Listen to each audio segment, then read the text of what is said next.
નમસ્કાર મિત્રો, SP education ચેનલમાં આપ સૌનું હાર્દિક સ્વાગત છે। આપણી ચેનલ પર જો નવા હો તો ચેનલને સબસ્ક્રાઇબ કરી લેજો, જેથી તમને ટેટ સરકારી ભરતી અને સરકારી પરીક્ષાઓને લગતી નવી અપડેટ મળતી રહે। જો આપણી ટેલિગ્રામ ચેનલ પર જોઈન ન થયા તો ત્યાં થઈ જજો, વિડીયો નીચે લિંક મૂકેલ છે, ત્યાં પણ તમને શિક્ષણને લગતી ઘણી માહિતી મળી રહેશે।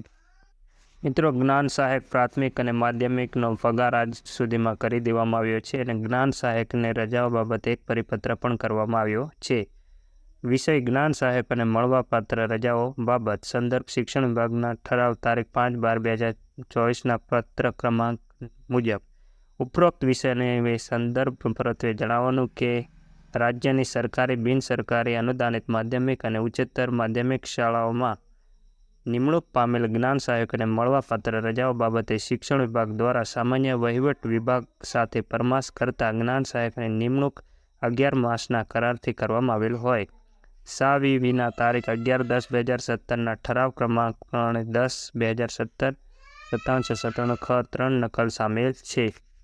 મુજબ 11 માસના કરાર આધારિત ફરજ બજાવતા કર્મચારીઓને અપાવેલ પરચુરણ રજા જ્ઞાન સહાયકના કિસ્સામાં 11 પરચુરણ રજા ઉપરાંત અન્ય આકસ્મિક સંજોગો માટે 11 ખાસ રજા અને મહિલા કર્મચારીઓને 1 વર્ષ બાદના કરારના સમયગાળા પછી મહત્તમ 90 દિવસની માતૃત્વ રજાનો લાભ મળવાપાત્ર થાય તેમ અભિપ્રાય આપેલ છે, જે બાબતે ધ્યાને લઈ આપની કક્ષાએથી નિયમનસર કાર્યવાહી હાથ ધરવા જણાવવામાં આવે છે।